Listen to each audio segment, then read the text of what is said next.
One Night Ultimate Werewolf Daybreak is a social deduction game for 3 to 7 players.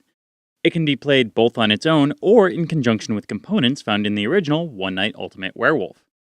This video will explain each of the game's 11 roles. For basic overview of how to play, see the basic overview video.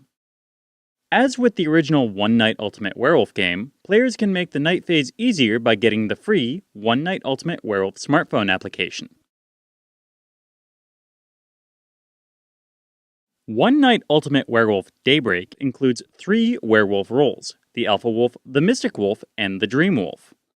The Dream Wolf doesn't wake up with the other werewolves. Instead, the Dream Wolf holds out his thumb during this phase so that any other werewolf will know who he is, but he will not know who the other werewolves are. The Alpha Wolf requires extra setup. In addition to the 3 unclaimed roles in the center, add an extra werewolf card perpendicular to them. After the werewolf phase, the Alpha Wolf wakes a second time. Then he switches the unclaimed werewolf card with another player's card. When the Mystic Wolf wakes, she looks at one other player's card.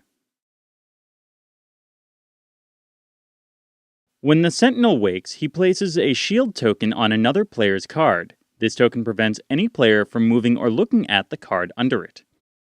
When the Apprentice Seer wakes, she can look at one card in the center. When the Paranormal Investigator wakes, he may look at up to 2 players' cards.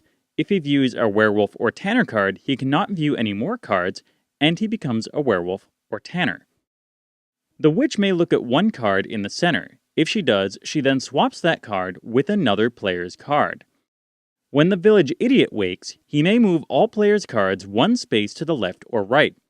The Village Idiot cannot move his own card or any card with a shield token on it. The Revealer turns over one player's card. If the card is a Werewolf or a Tanner, the Revealer must turn the card face down again. If it is not, the card remains revealed during the day phase.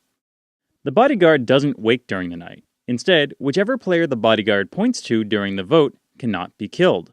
If the Bodyguard points at the player with the most votes, kill the player with the second most votes instead. The Curator takes an artifact token and puts it on another player's card.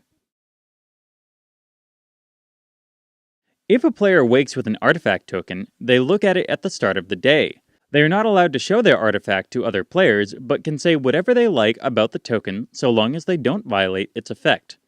The Void of Nothingness has no effect. A player with the Mask of Muting can't speak.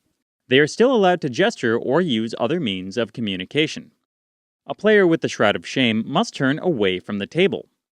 A player who finds the Claw of the Werewolf becomes a werewolf. A player who finds the Brand of the Villager becomes a villager, and a player who finds the Cudgel of the Tanner becomes a Tanner. If the artifact changes the player's role, it completely overrides the player's card. They no longer have any abilities or affiliations associated with their card. This completes our explanation of all the roles in One Night Ultimate Werewolf Daybreak.